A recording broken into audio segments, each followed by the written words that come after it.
Welcome back to परीक्षा race YouTube platform. साथियों, हम लोग पिट 2022 के लिए मॉक टेस्ट सॉल्व कर रहे हैं। आज हम लोगों का 21वां मॉक टेस्ट है। अभी तक हम लोगों ने 20 कंप्लीट कर लिए हैं। आपने अगर नहीं देखा तो चैनल के प्लेलिस्ट में जाके वहाँ पे एक लाइन से पूरे के पूरे टेस्ट पेपर देख सकते हैं और सॉल्व कर सकते हैं। इसकी फ्री PDF टेलीग्राम चैनल पे अवेलेबल है, वहाँ से आप इसे डाउनलोड कर सकते हैं। टेलीग्राम चैनल का लिंक जो है वो वीडियो के डिस्क्रिप्शन में दिया गया। चलिए शुरू करते हैं आज का प्रश्न। देखिए, आज का पहला प्रश्न है। दो सूची दे दी गई है और दोनों सूचियों में अकबर के शासनकाल की प्रमुख घटनाओं का विवरण दिया गया है। अब इसे हमें अरेंज करना है कालक्रम के अनुसार।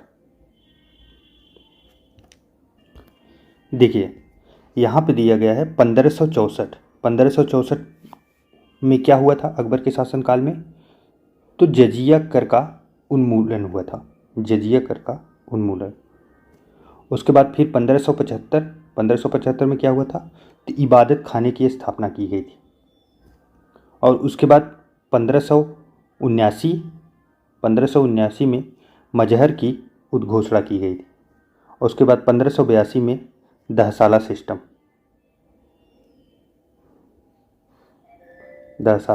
सिस्टम।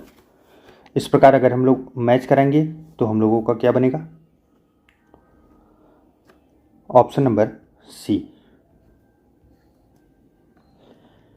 नेक्स्ट है, किसने एक तरफ संस्कृत मुद्रा लेखा के साथ चांदी के सिक्के निर्गत किए थे?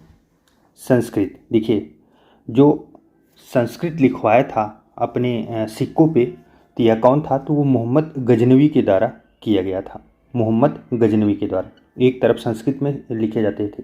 ऐसा किस लिए किया जाता था? क्योंकि आपको पता है कि उस समय देश की ज़्यादा से ज़्यादा पॉपुलेशन हिंदू रहा करती थी और संस्कृत बहुत उच्च कोटि की भाषा थी। उस समय सब उपयोग करते थे। ज़्यादातर बहुल्य जो क्षेत्र था वहाँ पे संस्कृत बोली जाती थी, इसीलिए उसने ऐसा कार्य किया था। महत्वपूर्ण फैक्ट है, आया हुआ है, ध्यान में रखें। नेक्स्ट है, दक्षिण भारत का प्रसिद्ध तक्कोलम का युद्ध कहाँ हुआ था? तक्कोलम का युद्ध हुआ था किसके किसके बीच में हुआ था? देखिए, पहला फैक्ट इसमें यह है कि यह कब हुआ था, कौन से सन में? तो यह हुआ था 949 ईस्वी में।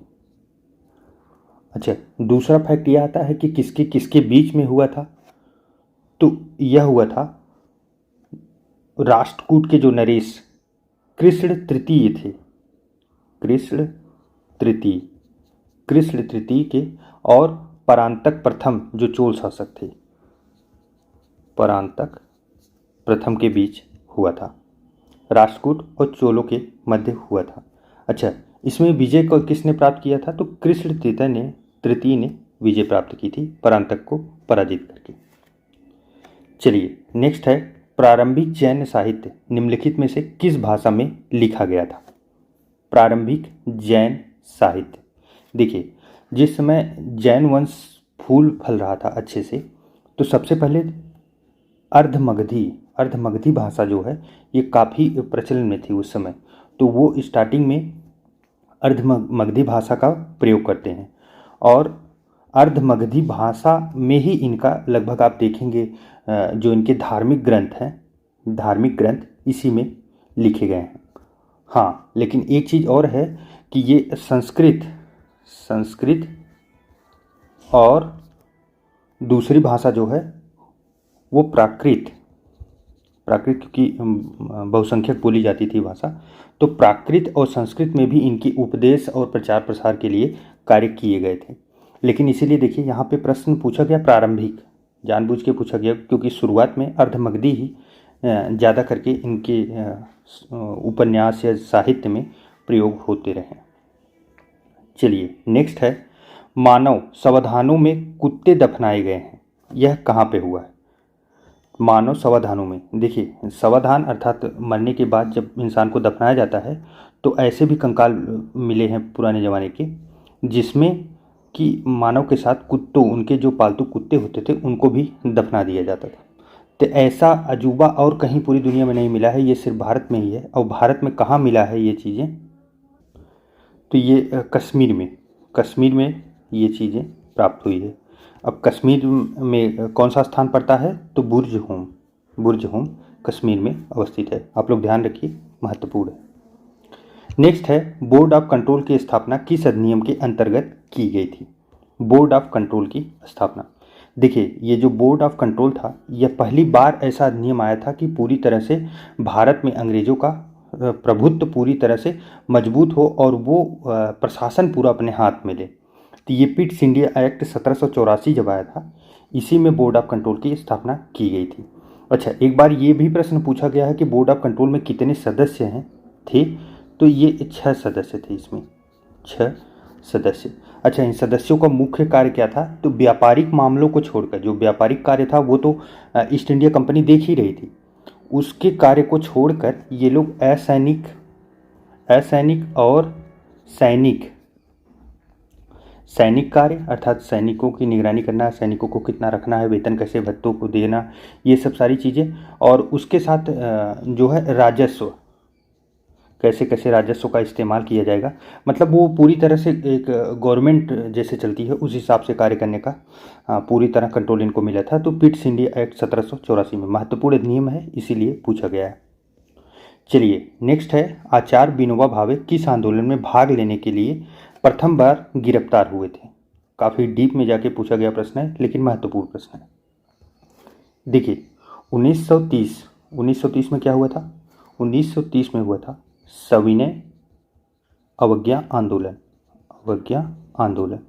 इस आंदोलन का मुख्य उद्देश्य ये था कि सरकार का जो प्रशासन है उसे अस्त व्यस्त कर दिया जाए, और इसमें कर्मचारियों द्वारा करों का न देना, ऐसी ऐसी चीज़ें उपयोग की जाती थी। तो इसी समय सबसे पहले आचार्य विनोबा भावे जी द्वारा जो है आंदोलन किया गया, और उसी के कारण ये पहली बार जेल गए थे। तो क्या था, सविनय अवज्ञा आंदोलन के कारण।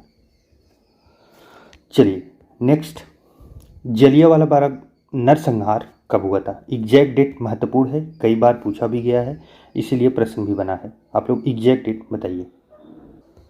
देखिए एग्जैक्ट डेट था इसका 13 अप्रैल 1919 को।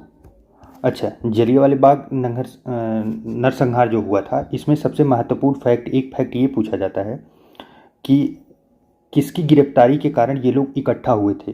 हम सबको पता है कि अमृतसर के एक बगीचे में ये लोग इकट्ठा हुए थे, जलियांवाला बाग प्लेस में। तो किसकी गिरफ्तारी के उपलक्ष्य में, तो डॉक्टर सैफुद्दीन किचलू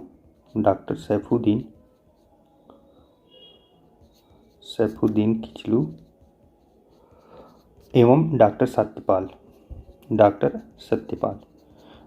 इन लोगों की गिरफ्तारी की वजह से ये लोग वहाँ पे इकट्ठा हुए थे, और एकदम शांतिपूर्ण आंदोलन चल रहा था, जिसपे जनरल ओ डायर ने गोली चलाने का आदेश दे दिया था, और इतने लोगों की हत्या हुई थी। माना जाता है उसमें हज़ारों की संख्या थी, लेकिन सरकारी रजिस्टर में तो संख्या काफ़ी कम ही दिखाई गई। अच्छा, एक चीज़ और इसके बारे में पूछा जाता है, तो किसने अपनी नाइटहुड की उपाधि त्याग दी थी, तो रविन्द्रनाथ टैगोर जी ने अपनी नाइटहुड की उपाधि त्याग दी थी। चलिए नेक्स्ट है, बंगाल के विभाजन को किस वर्ष रद्द कर दिया गया। देखिए इसमें पहला प्रश्न ये बनता है सबसे पहले कि बंगाल विभाजन हुआ कब था, तो 1905 में। कार्यकाल किसका था, लॉर्ड कर्जन का कार्यकाल था। अच्छा, बंगाल विभाजन रद्द कब हुआ था, तो देखिए 1910 में क्या हुआ था, इंग्लैंड में जॉर्ज पंचम इंग्लैंड के सम्राट बने, जॉर्ज पंचम इंग्लैंड के सरकार बने। तो वो क्या काम करते हैं कि दिल्ली आने का उनका प्रोग्राम बनता है, कब, 1911 में, और 12 दिसंबर 1911 को वो दिल्ली आते हैं, दिल्ली दरबार में उपस्थित होने के लिए, कि भारत की व्यवस्था देखने के लिए। उसी समय इन्होंने बंगाल विभाजन को रद्द कर दिया था। तो कब था ये, 1911 में। अच्छा, इसी समय एक फैक्ट और महत्वपूर्ण है, अब तक बंगाल जो हम लोगों का पश्चिम बंगाल कोलकाता था, कोलकाता ही देश की राजधानी हुआ करती थी, लेकिन अब इसी समय कोलकाता को हटा के उस समय जो है दिल्ली जो है वो राजधानी बनाई गई। अनाउंस 1911 में ही होता है, लेकिन पूरी तरह लागू जब होता है तो वो 12 में पूर्णतः चेंज हो जाती है राजधानी। तब से हम लोगों की राजधानी आज भी अभी तक दिल्ली ही चल रही है। चलिए नेक्स्ट है, महालवाड़ी प्रथा में किसके साथ राजस्व का बंदोबस्त हुआ था? देखिए ये महालवाड़ी प्रथा है क्या? तो महालवाड़ी प्रथा जो है यह एक कर वसूल करने का एक पद्धति थी अंग्रेजों की कृषकों से। तो देखिए महालवाड़ी प्रथा जो थी यह कौन कौन से क्षेत्र में लागू हुई थी? तो यूपी और एमपी और पंजाब, 3 जगह मेजर क्षेत्र में लागू हुई थी, बाकी छुटपुट कई जगह पे लागू हुई थी। लगभग भारत के 30% भूभाग क्षेत्र पर यह लागू हुई थी। महालवाड़ी का मतलब यह होता है कि जैसे पूरा एक ग्राम क्षेत्र है, आज के ज़माने में अगर उसे समझे तो एक जैसे पूरा गांव मिल के एक ग्राम प्रधान होते थे, उन्हें ही देते थे, उन्हें ही वो इकट्ठा करके पूरा ले जाके गवर्नमेंट को सबमिट करते थे कि हाँ इतना हमारे गांव का इतना आया है लगान, इतना हमें पहुंचाना है।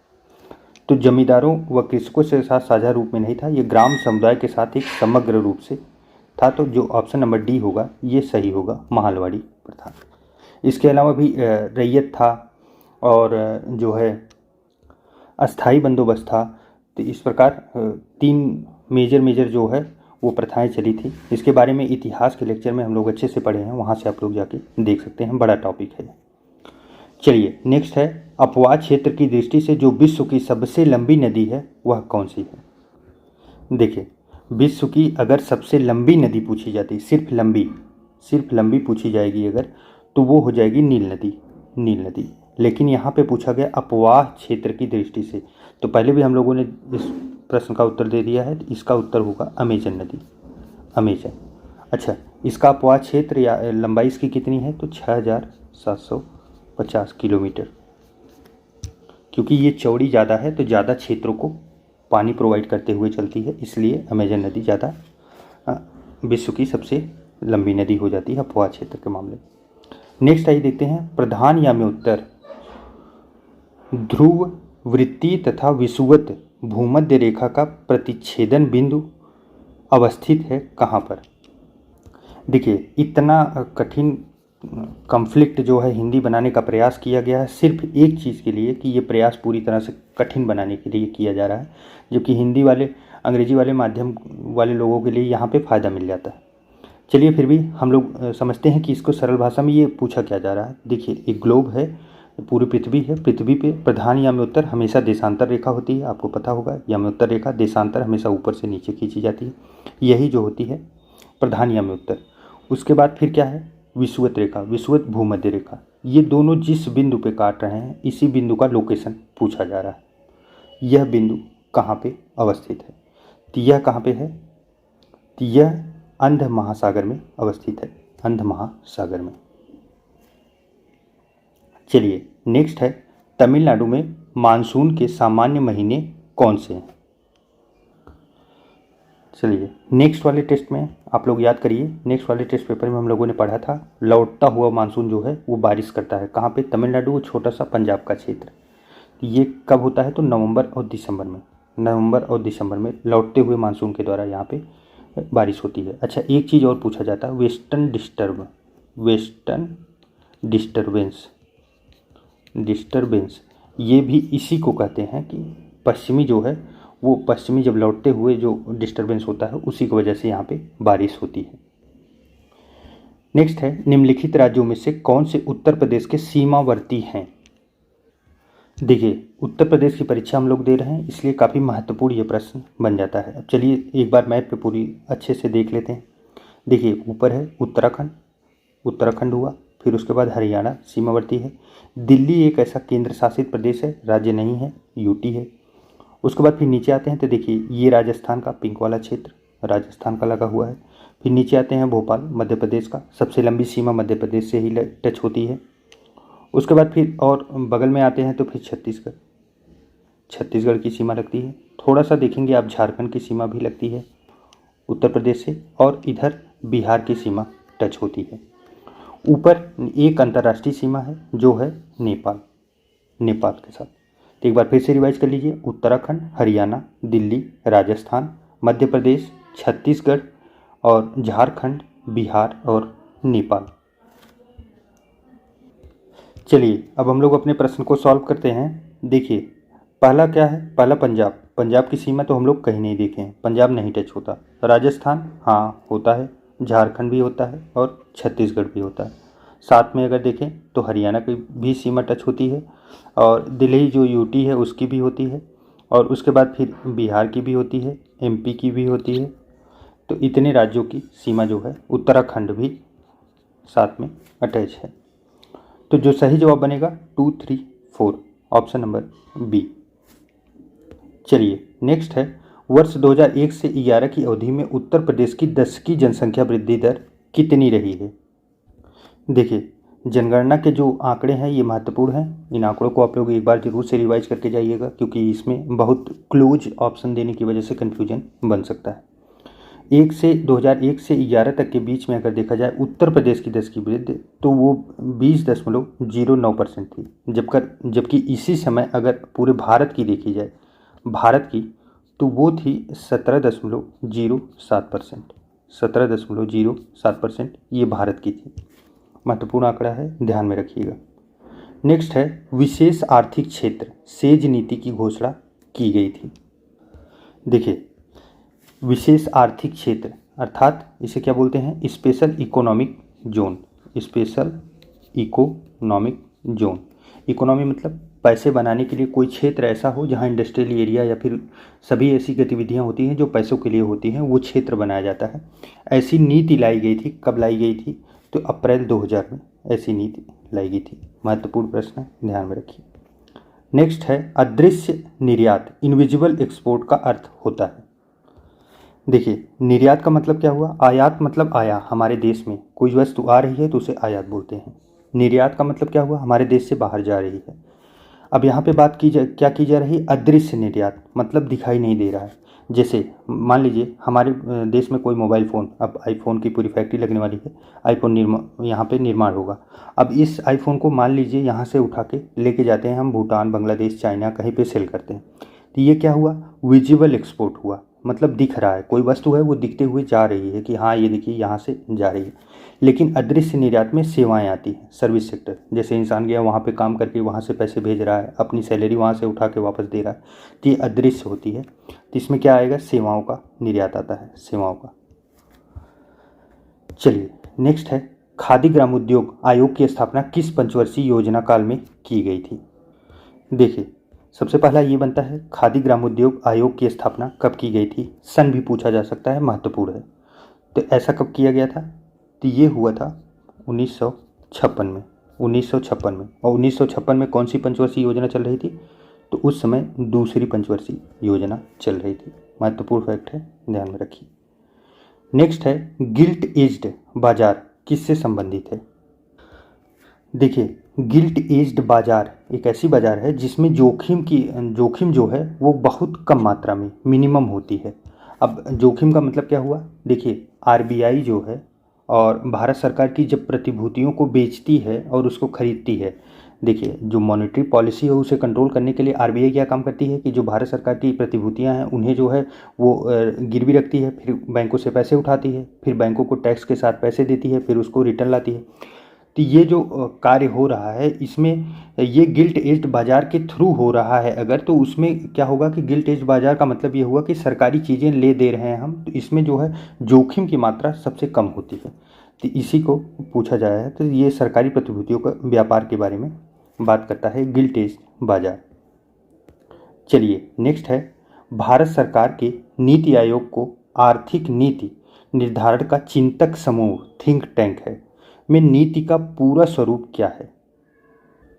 देखिए यहाँ पे पूछा क्या जा रहा है, नीति आयोग, नीति का फुल फॉर्म पूछा जा रहा है। तो नीति का जो फुल फॉर्म होता है national institute for transforming India, national institute for transforming India. अच्छा एक प्रश्न और है, नीति आयोग की स्थापना कब होती है, 2015 में। इसके जो अध्यक्ष होते हैं वो कौन होते हैं, पीएम होते हैं, और सभी राज्य के जो मुख्यमंत्री हैं इसके सदस्य होते हैं, या मुख्यमंत्री के द्वारा किसी और को, मान लीजिए वो सजेस्ट करते हैं कि हमारे यहाँ वित्त मंत्री रहेंगे, तो वित्त मंत्री इसके सदस्य बन जाते हैं।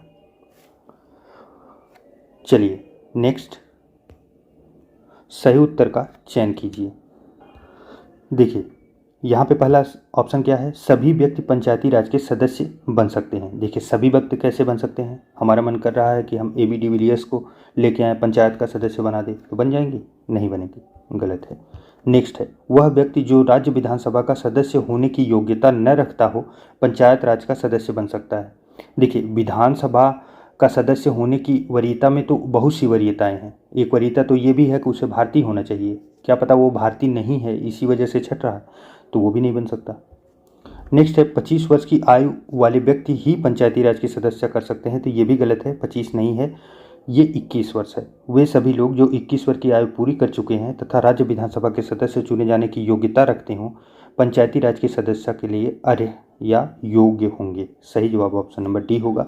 पंचायती राज कितने वर्षों में ग्राम प्रधान का चुनाव लड़ा जा सकता है, तो ये कई बार पूछा गया है, 21 वर्ष है, आप लोग ध्यान में रखिएगा। जबकि वोट देने का अधिकार जो है वो 18 वर्ष है, 18 वर्ष। नेक्स्ट देखिए, कोई विधेयक धन विधेयक है या नहीं, इसका विनिश्चय निम्न में से कौन करता है, धन विधेयक का। देखिए धन विधेयक है या नहीं है, उससे पहले हम लोग ये जानते हैं धन विधेयक कौन से आर्टिकल में इसका जिक्र किया गया है, तो संविधान का 110 अनुच्छेद में धन विधेयक के बारे में चर्चा की गई है, कई बार पूछा गया अनुच्छेद है सीधा सीधा। देखिए धन विधेयक है या नहीं है, इसका निर्णय लोकसभा का अध्यक्ष करते हैं। क्यों, क्योंकि लोकसभा को ही सबसे ज़्यादा पावर है धन विधेयक के बारे में सारी चीज़ें करने का, क्योंकि राज्यसभा जो है वो सिर्फ उसको 14 दिन मिलते हैं, वो अगर कोई संशोधन करना चाहे या ना चाहे या करती भी है तो उसे लोकसभा अगर चाहे बदले या ना बदले वो अपने मर्जी पे है। तो पूरा धन का कंट्रोल, धन विधेयक के अंतर्गत आने वाले जितने भी कंट्रोल हैं वो ज़्यादा करके किसके पास हैं, पूरी तरह से लोकसभा के पास हैं। चलिए नेक्स्ट है, बिना अनुमति के कितने दिन संसद के अनुपस्थित रहने पर किसी सांसद को अयोग्य घोषित किया जा सकता है। देखिए ये प्रश्न पहले का टेस्ट में आया हुआ प्रश्न है, इसे हम लोगों ने सॉल्व भी किया है। तो कितने दिन के लिए, 60 दिन तक अगर आप अनुपस्थित रहेंगे, उसमें उपस्थित नहीं रहेंगे जिस समय संसद चल रही है, तो आपको अयोग्य घोषित करके आपकी सदस्यता पूरी तरह से समाप्त की जा सकती है। तो इसी के ऊपर ये प्रावधान किया गया। नेक्स्ट है, निम्नलिखित में से किसको विधि के शासन के प्रमुख लक्षणों के रूप में माना जाएगा। देखिए यह विधि का शासन जो है यह संकल्पना किसने दी थी, तो ये ब्रिटेन के प्रोफेसर थे, प्रोफेसर डायसी के द्वारा ये संकल्पना दी गई थी। विधि का शासन का मतलब ये हुआ कि कोई भी व्यक्ति विधि से ऊपर नहीं है, चाहे वो हमारे देश के राष्ट्रपति हों, प्रधानमंत्री हों, एक छोटे से तबके के छोटे से जिले गांव का रहने वाला एक छोटा सा व्यक्ति हो, वो भी विधि के दायरे में उतना ही अंदर रहेगा जितना कि सब रहेंगे। हाँ पूर्णतः कितनी तरह लागू होता है वो अलग बात, लेकिन कानून जो है वो सबके लिए एक बराबर है।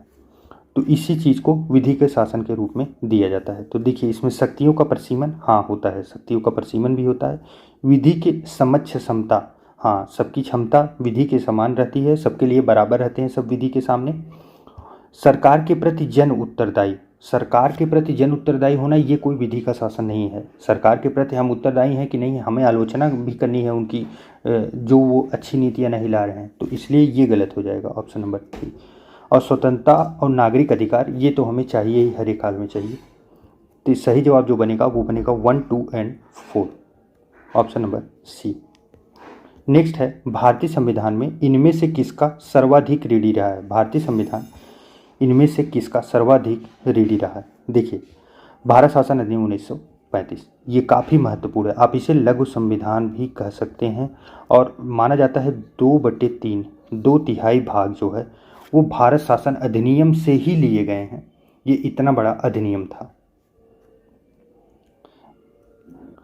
चलिए नेक्स्ट है, रक्त होता है। देखिए रक्त जो है वह एक संयोजी ऊतक होता है। क्या है, संयोजी ऊतक। अच्छा एक प्रश्न और पूछा जाता है कि स्वस्थ मनुष्य के शरीर में कितना रक्त पाया जाता है। तो देखिए 5 से 6 लीटर, 6 लीटर रक्त जो है एक स्वस्थ मनुष्य के शरीर में होना आवश्यक होता है। चलिए नेक्स्ट है, निम्नलिखित जंतुओं में से किसमें 3 प्रकोष्ठ वाला हृदय पाया जाता है। 3 प्रकोष्ठ वाला हृदय, देखिए 3 प्रकोष्ठ वाला जो हृदय है यह मेढक में पाया जाता है। मेढक में महत्वपूर्ण फैक्ट है, आप लोग याद रखिए, क्योंकि ये बायोलॉजी की क्लास 10 में या उसके नीचे के जो NCERT है उसमें दिया गया है। तो यहाँ से प्रश्न सीधा पूछा जा सकता है। इसमें 2 अलिंद और 1 निलय होते हैं। नेक्स्ट है भारी जल है। भारी जल क्या है? देखिए भारी जल जो है अगर नॉर्मल जल होता है तो उसे कैसे निरूपित करते हैं? H2O से।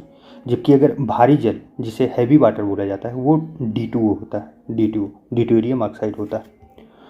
देखिए इसमें होता क्या है कि यह भारी जल जो है ये उपयोग होता है मंदक के रूप में। अब मंदक किस में? देखिए जो हम लोगों का विद्युत संयंत्र है जिसमें रिएक्टर पैमाने पे चलता है, यूरिन को विखंडित करके यूरिन की वजह से पूरा मशीन चल रहा है, पूरी जो उसकी साइकिल है।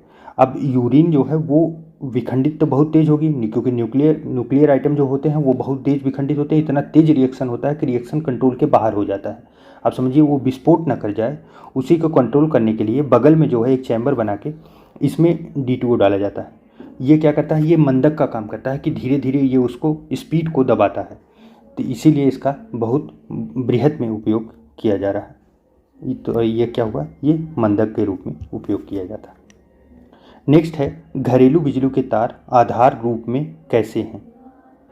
देखिए जो घरेलू बिजली के तार होते हैं वो पूछा जा रहा है वो कैसे होते हैं? श्रेणी में जुड़े होते हैं या समानांतर जुड़े होते हैं? श्रेणी में क्या होता है? मान लीजिए एक बल्ब है, ये कोई बल्ब हुआ और उसके बाद ये वायर आया और इसमें से लग के फिर दूसरे में गया, ये क्या हुआ? ये श्रेणी नुमा हुआ। फिर तीसरे में लगा, ये श्रेणी नुमा। जबकि समानांतर क्या होता है? ऐसे वायर गया, वायर से यहाँ बल्ब एक लगा दिया गया, फिर एक बल्ब यहाँ पे टांग दिया गया, एक बल्ब यहाँ पे टांग दिया गया। समानांतर श्रेणी में जोड़े जाते हैं। तो समानांतर श्रेणी और श्रेणीबद्ध जो है ये दोनों एक अलग क्रिया है। ज़्यादा करके आप इसे फिजिक्स में आप इसके बारे में ज़्यादा डिटेल में पढ़ सकते हैं। इतना डीप तो वैसे मुझे नहीं लगता कि प्रश्न बनेगा, लेकिन फिर भी एक आप इसे फैक्ट के रूप में याद रखिए कि ये समानांतर श्रेणी में घरेलू के बिजली के जो तार जोड़े जाते हैं, जो कनेक्शन होते हैं वो समानांतर श्रेणी में किए जाते हैं। नेक्स्ट है डेसिबल किसे नापने के लिए प्रयोग में लाया जाता है? महत्वपूर्ण प्रश्न है। देखिए जो डेसिबल है वो ध्वनि की तीव्रता जो है, ध्वनि की तीव्रता को नापने के लिए प्रयोग किया जाता है। इसको आप ऐसे निरूपित कर सकते हैं। अब देखिए जो सामान्यतः 10 से 20 होती है, ये क्या होती है? ये सरसराहट है। सरसराहट और किस चीज़ की? खास करके जो पत्ते वत्ते हिलते हैं जब थोड़ी सी हवा चलती है। और अगर आप इससे ऊपर जाएं 20 से 40 के रेंज में आप देखेंगे तो ये बातचीत की है। बातचीत जब हम लोग करते हैं, थोड़ा कोई ऊंचा भी बोलता है, कोई नॉर्मल बोलता है, तो ये 20 से 40 के रेंज में आता है। लेकिन अगर कहीं पे लाउड स्पीकर की बात लगा हुआ है तो वो लगभग 70 डेसिबल के आसपास की आवाज़ मानी जाती है। तो यह क्या है? यह वातावरण में ध्वनि की तीव्रता मापने के लिए प्रयोग किया जाता है। तो इस प्रकार साथियों हम लोगों का 30 प्रश्नों का ये श्रृंखला पूरी तरह समाप्त हुआ। आपके कितने सही हुए आप कमेंट करके ज़रूर बताइएगा। मिलते हैं एक नए वीडियो में, तब तक के लिए ढेर सारा प्यार और नमस्कार।